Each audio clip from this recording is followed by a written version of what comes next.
Bem-vindo a mais uma aula. Agora nós chegamos na parte bem interessante. Nomenclatura da crítica textual. Bem, a nomenclatura da crítica textual é fascinante, por quê? Ele vai colocar aqui alguns termos técnicos. Por exemplo, futebol. Futebol existem termos técnicos. Um cartão amarelo serve do quê? No trânsito? Nada. Mas um cartão amarelo num futebol serve o quê? Um cartão vermelho simboliza o que no futebol? Mas simboliza o que na sua casa? Nada. Então, todas as coisas elas têm um linguajar próprio. Todas as ciências, biologia tem um linguajar próprio, a filosofia, a química, a física, a matemática. Assim é a crítica textual e a própria teologia em si. Ela tem alguns termos que não aparecem muito em outras literaturas. Por exemplo, vocês já observaram que aqui, nesse pouquinho que a gente estudou, um pouquinho que vocês leram, aparece muita palavra manuscrito, códex. Já parou para analisar? Variante textual. Isso vocês vão ver correntemente. Então, ele já começa na página 17 aqui, nomenclatura da crítica textual, explicando esses fatores. Então, e é interessante que a apostila de Petropolinário é a única que faz isso. As outras apostilas, elas não, elas vão colocando o tema e você vai se acostumando com a passar, com o que significa. Ou às vezes você tem que buscar o que significa, porque eles mesmos não explicam. Já a Petropolinário, ele explica os termos para depois serem sendo usados posteriormente. Então, vamos lá. Né? Ela tem uma nomenclatura própria. Antilegomena. O termo grego significa contestado e aplica-se a alguns livros da Bíblia, que no período da formação do cânon foram mais difíceis de serem introduzidos, como Apocalipse 11, como Apocalipse, 2 e 3 João, 2 Pedro, Hebreus e Tiago. Aparato crítico é o conjunto de sinais e termos técnicos que nos elucidarão a validade das variantes do texto bíblico. Peraí, o que é aparato crítico? É uma nota de rodapé que dá nome de manuscrito. Então, por exemplo, enquanto nota de rodapé fala sobre tradução bíblica ou contexto bíblico, o aparato crítico é uma nota de rodapé que ela dá um nome de um manuscrito que apoia determinada leitura.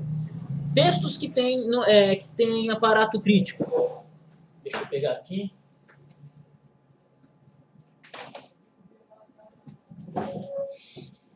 Quinta edição revisada, que é a publicada atualmente, Nestlé Aland 28. Você tem um aparato crítico aqui, ó, tá vendo? Você tem o texto em grego e embaixo você tem toda uma codiologia. Vai ser bem pequeno porque a tela está pequena. Um outro que tem aparato crítico mais de forma resumida é este cara aqui, ó, Novo Testamento Interlinear Analítico, grego-português. Ele também tem um aparato crítico bem primitivo. É bem simples, mas ajuda em muita coisa. O quê? Ele dá informações de qual manuscrito atesta qual leitura, qual variante. Lembra-se de Apocalipse 22, verso 14? Se vocês forem na quinta edição, no interlinear majoritário, no Nestlé Aland, eles vão explicar quais manuscritos dão nome, dão apoio àquela leitura no texto. Então é isso que é aparato crítico. Apócrifo significa escondido, oculto, literariamente. O termo foi usado para livros que eram guardados do público por causa do seu conteúdo, no nome dado a livros não inspirados, que aparecem nas Bíblias católicas, mas que não fazem parte do cânon sagrado hebraico. Então, Judite, Bel e o Dragão de Daniel, Tobias, né, são livros que não aparecem, que são considerados apócrifos. Arquétipo. O que é arquétipo? Modelo principal de certo tipo de texto. Coridete é o arquétipo da família cesarense. O que é arquétipo? Arquétipo é o principal, o modelo principal. Por exemplo, você vai ter, dentro da crítica textual, o texto egípcio e o texto bizantino. Então, qual que é o arquétipo do texto egípcio? Você vai ter o sinaítico e o vaticano. Qual que é o arquétipo do texto bizantino? Você vai ter lá um manuscrito familiar. Manuscrito 33, minúsculo 33, e por aí vai. Então você vai ter vários assim, né? Você vai ter, por exemplo, o texto receptus, como sendo o principal proponente da família bizantina. Hoje nós temos o majoritário, o texto majoritário, e atualmente a família 35 do Burpiquerig, ok? Autenticidade. Este termo designa o que é escrito digno de fé, de confiança e suscita nenhuma dúvida. Dicionário Internacional de Teologia do Novo Testamento, volume 1, página 54, assim define a autenticidade. A distinção entre autêntico e inautêntico é empregada na crítica literária para distinguir as partes originais de uma passagem ou fonte e acréscimos posteriores. E na discussão sobre um escrito deve ser atribuído ao autor cujo nome é associado com ela. Não dá a entender necessariamente um julgamento de valor, quanto à historicidade ou valor geral da obra em discussão. Autógrafo. Autenticidade, aquilo que é autêntico, ou não. Então, você tem a autenticidade de um texto, ok? Autógrafo.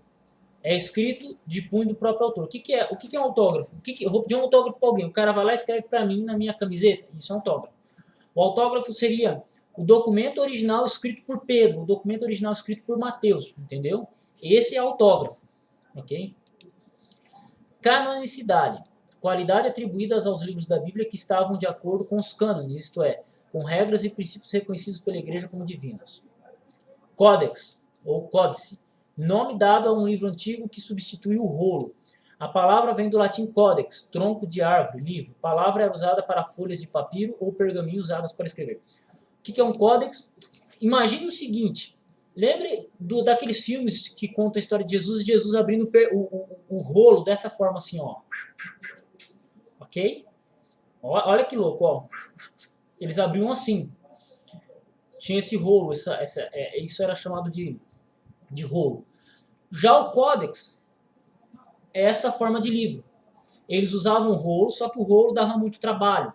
Então, o que eles fizeram? Os cristãos primitivos, eles pegaram as folhas, em vez de colarem todas elas e fazerem um rolo, eles fizeram o quê? Colaram eles nessa forma aqui, de capa e contra capa. Aí uma folha cabia 2 páginas, e aí você tinha muito mais informação. Então, é isso que significa códex, né? É um modelo de livro antigo, tá?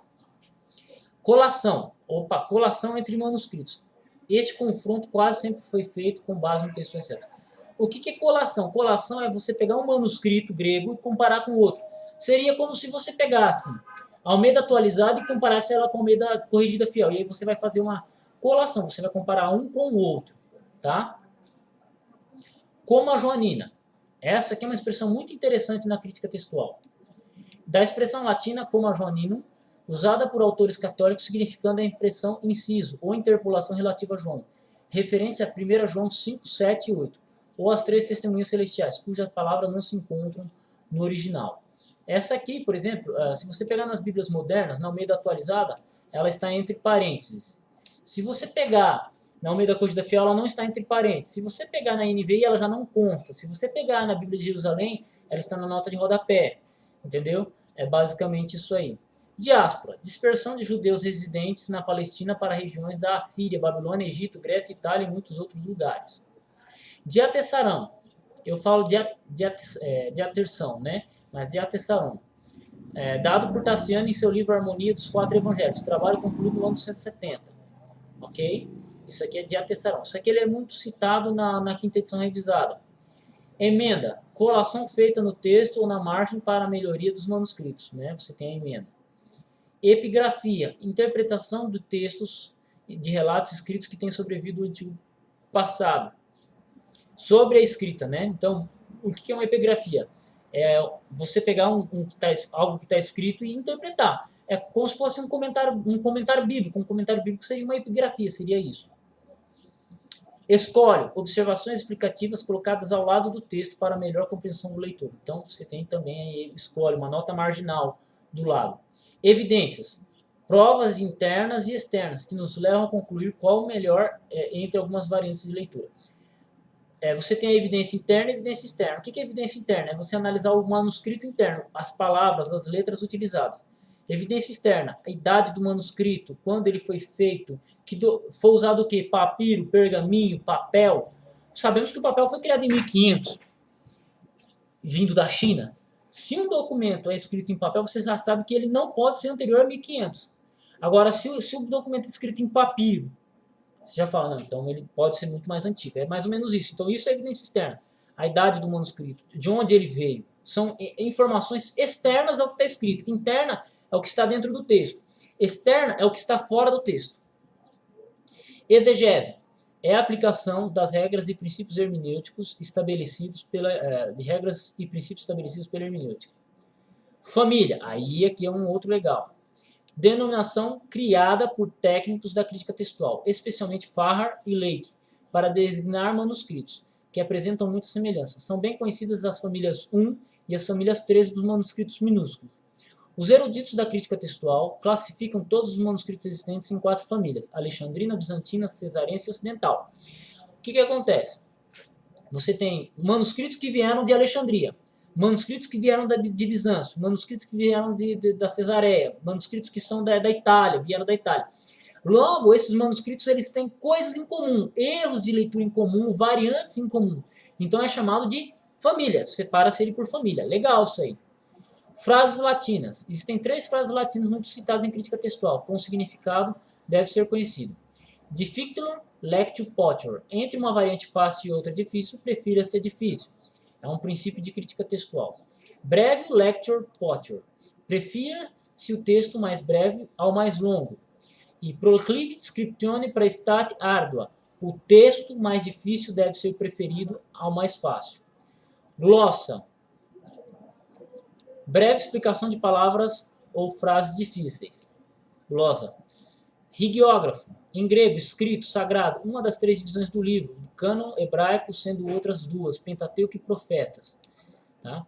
A pax legomenon é uma expressão que só aparece uma só vez, né? Então, significando aquilo, é uma palavra que aparece uma só vez na Bíblia. Apoglafia, erro de copista, que escreveria uma só vez o que deveria ser repetido. Então, vamos supor, o cara tem uma passagem lá, santo, santo, santo. Ele só fala santo. Ou ele só fala santo, santo. Então, ele erra que ele escreve uma só vez aquilo que era para ser escrito 2 vezes. Hermenêutica é a ciência que nos ensina preceitos, regras e métodos para uma correta interpretação. Hermenêutica e exegese é bem interessante. Schleiermacher assim definiu a hermenêutica, a doutrina da arte de compreender. Homoioleton, terminação igual de 2 linhas, induzido por vezes o copista a pular da primeira para a segunda linha. Sabe quando você está lendo um livro e assim ele começa assim, e ouve, e na linha seguinte, e ouve, ou são em 2 linhas você tem 2 palavras exatamente iguais, começam ali? Isso seria o homoioleton. O cara pula, na hora de copiar, o cara pula a primeira e já vai para a segunda. Isso aí é fácil, é um erro de cópia, é um erro de cópia de documento. Integridade. Qualidade do livro de chegar até nós na forma em que foi escrito, isto é, sem perda de seu conteúdo por acréscimo, omissão ou troca. Ítala é o nome de uma versão antiga, né? Uma versão antiga em latim. Para alguns é a mais notável das antigas versões latinas, para outros é o nome dado ao conjunto dessas versões. Querigma, vocabulário grego muito utilizado nos primeiros séculos cristãos para a proclamação do Evangelho de Cristo. Lecionário, manuscrito contendo parte do Novo Testamento destinados à leitura e serviço de adoração. O que é um lecionário? Lecionário é tipo assim, vamos fazer um culto hoje, e vamos ler determinado texto. Então eles só copiavam aquele texto e distribuíam para a igreja toda, para todo mundo que lê, porque a Bíblia nem sempre foi um documento fácil de ser tido na mão de todo mundo, né? Midrash, comentário homilético do texto sagrado, seguindo mais ou menos versículo por versículo. Esse trabalho visava a edificação da comunidade em seu maior apego aos livros da Bíblia. Mishnah, no hebraico Shana, repetição, termo usado para designar as leis judaicas transmitidas oralmente, para distinguir da Mikra, leis transmitidas através de documentos. Nomina sacra, designação atribuída aos nomes sagrados, como Deus, Salvador, Cristo, Jesus, Senhor, Espírito Santo. Estes nomes eram abreviados ou contraídos pelos copistas. Tipo assim, Deus era só colocado DS, Jesus, JS, entendeu? Davi, D e D, seria mais ou menos isso. O nome na sacra é uma contração do nome sagrado, de um nome sagrado. Isso ocorre muito nos manuscritos antigos. Paleografia, a arte de decifrar escritos antigos e classificar a idade dos manuscritos. Ciência que tem o objetivo de estudo a escrita antiga em qualquer espécie de material. É interessante que a paleografia você observa muito fácil no Novo Testamento. Por quê? Os manuscritos, antes do século VIII, eles eram escritos em letra grande, letra maiúscula. Se você pegar o Códex Vaticano, o Códex Sinaítico, o Códex Alexandrino, eles são escritas maiúsculas. Se você pegar Os textos bizantinos eles já são escritos minúsculos. Então, isso é um trabalho de paleografia, uma observação paleográfica, né? Palimpsesto, nome formado de duas palavras gregas. Palim, de novo, e psesto, raspado. Manuscrito raspado da primeira escrita para poder receber uma nova escrita. O que é um palimpsesto? Você pega um papel. Vamos lá, pega um papel aí. Copia alguma coisa nele a lápis. Apaga. Escreve outra coisa por cima. O que é o palimpsesto? Você vai pegar o que está... Sabe aquela marca de fundo da primeira cópia? Você vai tentar achar o que está escrito lá. Isso é um palimpsesto. Então, por exemplo, o Códex Sinaítico, Vaticano, Alexandrino, Efraimita. O Códex Efraimita ele é um palimpsesto. O que o cara fez? Um cara chamado Tischendorf foi lá, tinha sido escrito a Bíblia, só que aí ele foi apagado e foi colocado o Códex... me fugiu o nome do Códex aqui, eu acabei de citar o nome dele. Sinaítico, Alexandrino, Vaticano e Efraimita. Foram colocados escritos Efraimitas nesse Códex. Tischendorf foi lá, passou um produto para aparecer as letras de fundo, e a partir daí ele recopiou o manuscrito. E aí ele é chamado de palimpsesto. Ele se encontra hoje na França. Patrística. Aí aqui fala raspado porque assim, os principais palimpsestos são pele de animal. Então a pele de animal é grossa. Então o cara conseguia copiar alguma coisa, apagar e colocar outra por cima. Então por isso que é falado raspado. Porque aí os caras tinham que raspar o documento para apagar e escrever outra coisa por cima. Patrística, conjunto de obras do pai da igreja. Perícope é uma seção de uma leitura de um texto sagrado. Por exemplo, quando você vai falar assim, o rico e o Lázaro, é uma perícope. A mulher adúltera é uma perícope. A história da mulher adúltera. O encontro de Nicodemos com Jesus, a perícope de Nicodemos com Jesus. Toda aquela sentença que fala de Jesus conversando com ele, toda essa parte da história, do que está escrito ali, é uma perícope. Tá? Prolegômenos. Introdução geral a uma obra científica, artística ou religiosa. Prefácio longo. Tipo... Prolegômenos é o cara que vai fazer um comentário sobre a obra, né? Só que na introdução da própria obra em si. Querei que tibe. Querer designação dada pelos maçoretas a forma correta que devia estar no texto, mas foi trocada por outra errada pelos copistas. Significa que o que deve ser lido. Palavra correta e colocada na margem. Que tibe. O escrito não dado a palavra errada no texto. Então você tem querer dada pelos maçoretas a forma correta que devia estar no texto. E a forma mas a forma foi trocada por outra errada pelos copistas. Significa que deve ser lido. Por exemplo, Adonai, você tem o nome de Deus, Yahvé. Alguns colocam Yehová, outros Jeová, outros Yahvé, outros Javé. Ali você tem o tetagrama, e aí você tem a colocação maçorética embaixo, de Adonai, que para se ler é Adonai, entendeu? Seria mais ou menos isso. Patrística, Kereketib, recensão, comparação de uma edição de autor antigo com os manuscritos, visando descobrir o texto de uma edição com o respectivo manuscrito. Então, assim, recensão você teve vários documentos sendo escritos, né, copiados. Aí o cara pega todos esses documentos e começa a corrigir eles de acordo com um manuscrito em si. Então você tinha um texto egípcio, você tinha um texto alexandrino, você tinha um texto ocidental. E aí o cara pega todos esses textos e faz uma edição, né? Ou ele corrige os textos com base na edição bizantina, por exemplo. Entendeu? Aí você tem a recensão. O cara ele torna padrão um tipo de texto, né? Então você tem a recensão. Septuaginta, tradução do Velho Testamento para o grego, feita em Alexandria no século III, antes por um grupo de 70 judeus. Eu tenho a Septuaginta aqui, ó. Vou mostrar para vocês. Septuaginta, essa aqui é a versão grega do Antigo Testamento. Só do Antigo Testamento. Ok? Novo Testamento não é Septuaginta. Talmud, livro dos judeus contendo interpretação bíblica, comentários, conselhos e por aí vai. Targum, tradução ou paráfrase de parte dos Velhos Testamentos em aramaico para os judeus da Palestina, que não mais entendiam o hebraico. Aurélio define Targum assim, conjunto de traduções e comentários de textos bíblicos que falam do século A6 a.C. Testemunha é conjunto de manuscritos e versões e citações patrísticas que sancionam determinada variante. Então, por exemplo, Mateus 28 não, Apocalipse 22, verso 14. Quais testemunhas atestam o mandamento? Quais testemunhas atestam veste? Entendeu? Testemunha é um manuscrito. Texto receptus, Novo Testamento grego, né, expressão latina proveniente de uma frase da edição do Novo Testamento dos irmãos Boaventura e Eusebio. A base do texto receptus foi o grego do Novo Testamento de Erasmo, em que se basearam as traduções em alemão, inglês, inclusive a King James 1611. Por ser um texto bizantino baseado em pequenos números de manuscritos, a crítica textual achou melhor substituí-lo por textos melhores como o de Westcott e Hort. A frase latina significa, em português, texto recebido. Eu tenho o texto recebido aqui, ó, foi a Bíblia que eu apresentei para vocês. Esse aqui ele é o texto recebido do Novo Testamento, né? Esse aqui é vendido pela Sociedade Bíblica Trinitariana. Texto receptus é um conjunto de Novos Testamentos gregos publicados. Hoje nós temos isso desde Erasmo até F.H. Scrivener, basicamente, né? F.H. Scrivener morreu em 1890. Depois você tem outros textos como Westcott e Hort, Nestlé Aland, e por aí vai, que eu já apresentei aqui para vocês, ok? Tipo,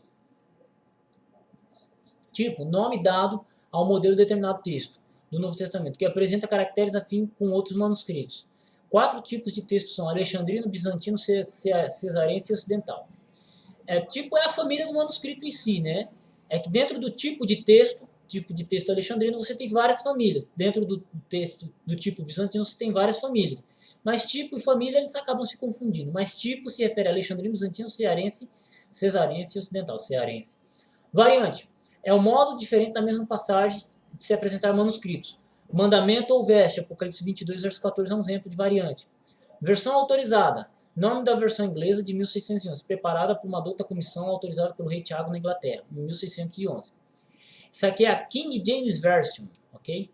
Veteris Latini ou Velhas Latinas. Nome às traduções latinas antes da Vulgata, que é chamado de Vetus Latinas. Eu vou utilizar mais o termo Vetus Latina, tá? Que são versões antigas antes da Vulgata. Vulgata é a palavra em latim, né? A Vulgata é uma Bíblia em latim oficial da igreja, né? Palavra proveniente do latim vulgare, fazer conhecido, publicar. Nome dado à versão latina da Bíblia, preparada por São Jerônimo, a pedido do Papa Damaso, em 383. A Vulgata paulatinamente substitui outras versões latinas usadas na igreja primitiva, tais como a Antiga Latina, a Vetus Latina, no Concílio de Trento, em 1546, recebeu autoridade canônica na Igreja Católica Apostólica Romana. Então, assim, meu amigo, são alguns termos que é bom e legal que você tenha em mente, compreender, porque eles vão aparecer com certa constância nesse livro, ok? Deus abençoe seus estudos, até o próximo vídeo, próxima aula, e estamos juntos aí no campo de batalha.